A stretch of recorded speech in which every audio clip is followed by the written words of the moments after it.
আসসালামু আলাইকুম সুপ্রিয় শিক্ষার্থীবৃন্দ, আজকের ক্লাসের মধ্যে আমরা আর্টিকেল সম্পর্কে ডিসকাস করব। ঠিক আছে, আর্টিকেলস কাকে বলে আমরা সবাই জানি। আর্টিকেলসের বাংলা অর্থ হচ্ছে পদাশ্রিত নির্দেশক। পদাশ্রিত নির্দেশক আমরা যে বাংলাতে এরকম একটা শব্দ যখন লিখি তখন টি, গুলো, বৃন্দ এগুলো যখন ব্যবহার করি, এগুলো কিন্তু আমরা আর্টিকেলস হিসেবে ব্যবহার করি বাংলাতে। ঠিক আছে, পদাশ্রিত নির্দেশক হিসেবে।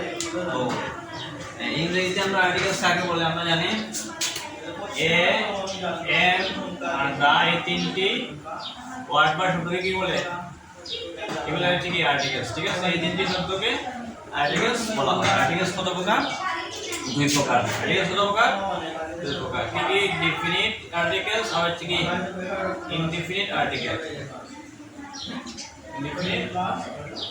ডেফিনিট হচ্ছে নির্দিষ্ট, নির্দিষ্টতা বোঝায়। আর ইনডেফিনিট হচ্ছে অনির্দিষ্ট।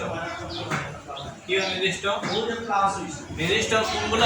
অনির্দিষ্ট কোনগুলো? কোনো ব্যক্তি, বস্তু, প্রাণীর সংখ্যাকে যদি নির্দিষ্ট করে বোঝায় তাহলে সেটাকে ডেফিনিট আর্টিকেল বলে। আর যদি কোনো ব্যক্তি, বস্তু, প্রাণীর সংখ্যাকে অনির্দিষ্ট করে বোঝায় তাহলে সেটা ইনডেফিনিট আর্টিকেল। ডেফিনিট আর্টিকেল হচ্ছে দা, আর ইনডেফিনিট আর্টিকেল হচ্ছে এ অথবা এন। ঠিক আছে, আর আর্টিকেলসের মধ্যে মাঝে মধ্যে কোনো নিয়ম কি করে না, অনেক সময় আর্টিকেলস ফলো করে না, তখন আমরা আনসারটা কি করি? ক্রস বসাই। অনেক সময় ক্রসও হইতে পারে। ঠিক আছে, জিরো আর্টিকেলস হইতে পারে। ঠিক আছে, তাহলে দেখো আমরা সেখানের মধ্যে 10টা এক্সাম্পল লিখছি, এগুলো আজকে ডিসকাস করব। ঠিক আছে, প্রথম যে এক্সাম্পলটা লিখছি আমি, true friend is dash asset. এই অ্যাসেট শব্দটার অর্থ কি? অ্যাসেট শব্দটা কি জানো সবাই? অ্যাসেট মানে হচ্ছে সম্পদ। ট্রু মানে কি? সত্য। আর ট্রু ফ্রেন্ড মানে সত্যিকারের বন্ধু। সত্যিকারের বন্ধু সম্পদের মতো। ঠিক আছে, এখন এখানের মধ্যে এ হইব না, এন হইব না, দা হইব না, ক্রস হইব। আমরা একটা দেখো এখানের মধ্যে শেষের যে শব্দটা দেওয়া আছে এটার মধ্যে এ আছে প্রথম অক্ষর। এ অক্ষর যদি প্রথমে দেওয়া থাকে তাহলে এটা আমরা জানি এটা হচ্ছে ভাওয়েলস। এটা কি? ভাওয়েলস।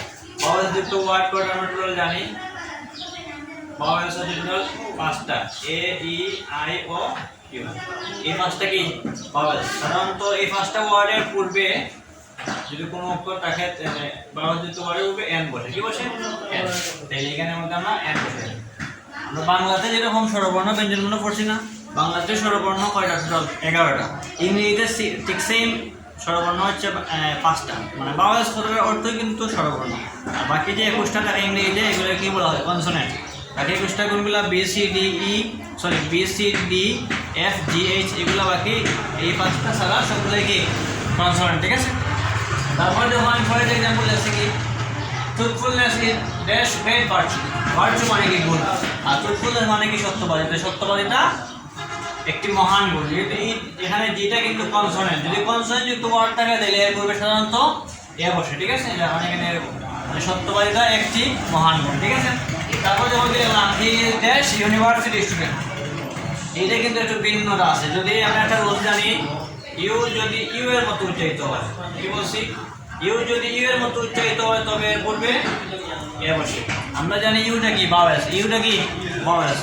তাহলে ভাওয়েলস যদি হয় তাহলে আমরা আগে বলছিলাম ভাওয়েলস যুক্ত ওয়ার্ডের পূর্বে এন বসার কথা, কিন্তু এখন ইউ যদি ইউ এর মতো উচ্চারিত হয় তবে এর পূর্বে এ বসবে। যেমন ইউনিভার্সিটি তুমি উচ্চারণ করো, ভাঙ্গে ভাঙ্গে যদি আমরা সিলাবেলের মতো করি তাহলে কি হয়?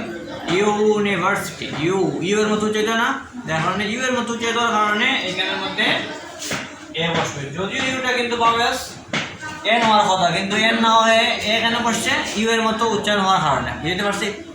তারপর দেখো আই হ্যাভ ড্যাশ 1 টাকা নোট। এটাও একটা difficult rule.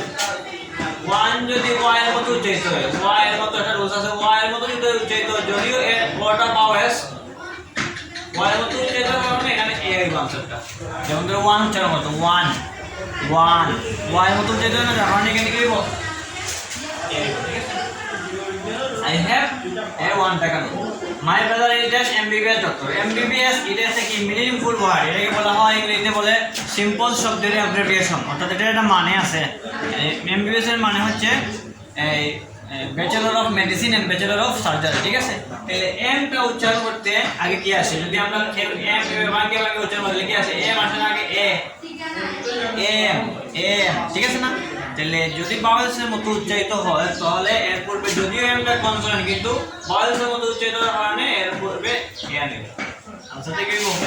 N. My brother is an MBBS doctor. ঠিক আছে, তারপরে কি বললাম? Rahman is dash honest person. এখন দেখো এখানে উচ্চারণটা কিন্তু হনেস্ট না, এটা উচ্চারণটা অনেস্ট। এটার উচ্চারণটা কি অনেস্ট। এখানে এসটা কিন্তু কনসোনেন্ট, কিন্তু অনেস্ট যে ভাওয়েলসের মতো উচ্চারিত হয়, যার কারণে এখানে অ এর মতো উচ্চারিত হয়। অ এর মতো উচ্চারিত হওয়ার কারণে এখানে মধ্যে আনসার দেখো কি এন। ঠিক আছে, এখানে আনসার দেখো এন। তারপর দেখো কি আছে তোমার sun, that sun rises in the east.